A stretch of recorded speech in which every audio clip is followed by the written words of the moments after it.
Hi, welcome to Attainable Green. I'm Jess, and today we're going to talk about how to take care of orchids, specifically the Phalaenopsis or moth orchid.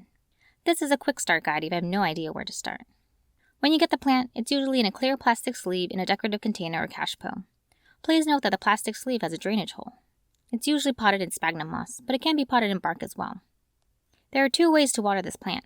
The first way is to pour through until the water runs out for about 10 seconds. The second way is to fill the decorative container to the level right below the top of the roots and let it sit in the water for 30 minutes or so. Then pour out all the water. Do this once a week in the morning or when you see that the roots are dry, silvery, and have no moisture. If it's still bright green and moist, you can hold off the watering. After the flowers fade, the orchid will start to grow vegetatively. Basically, it will grow more leaves and roots. It's not dead or dormant.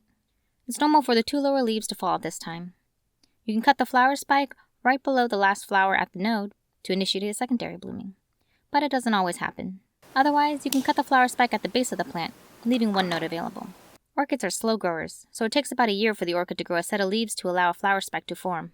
To initiate a flower spike, it takes about a 10-degree drop in nighttime temperature from about 70 to 60 degrees Fahrenheit for a period of 4 to 6 weeks. This usually happens in the wintertime since the weather tends to cool down naturally.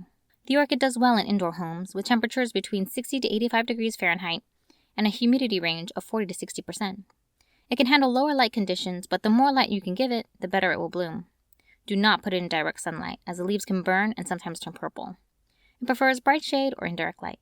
You can fertilize with any balanced fertilizer like a 20-20-20 or a 10-10-10 and dilute the strength by half. You can also use orchid-specific fertilizer. You can fertilize once a week for 3 weeks, and on the 4th week, flush with plain water to prevent fertilizer salt buildup. It's best to fertilize during the vegetative season, when it's growing new leaves and roots, usually in the spring and summer. As it nears the winter time, you can stop fertilizing, since the orchid will slow down its growth. When to repot? You can repot at any time, since phals are pretty hardy. But there are 3 best times. First would be right after the flowers are done and you've cut the flower spike. The second would be to repot annually or every other year, depending on your environment and the amount of decay or breakdown of the media. The last situation which calls for a repot is when the orchid does not look well, has pests, or looks like it has a disease. It's better to check what's going on in the roots if the overall health does not look good.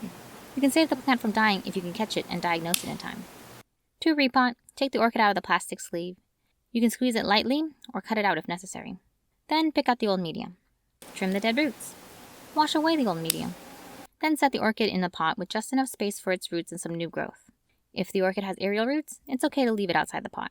A clear pot is useful to help you see when to water and what's the state of the orchid. Add in the media and make sure there are no large air pockets. I use some gravel at the bottom for weight and drainage. I add a mix of sphagnum moss and sponge bark or perlite for this particular phal. A general orchid bark mix is sufficient for most environments since it provides good drainage and it's more difficult to overwater. Use a stick or tweezers to pack the media down and get it into place. Tap the pot and make sure the orchid is snug. The more secure it is, the better it will grow and thrive. Then, water as usual. Usually a new bark media will dry out faster and may require more watering than average, but check on the pot to see if it needs water. Well, that's it. That's the basic care of Phalaenopsis orchids. Thank you so much for watching. If you like this video, please give it a thumbs up. Subscribe to my channel Attainable Green for all the latest updates. Hit the bell so you never miss an episode. Bye!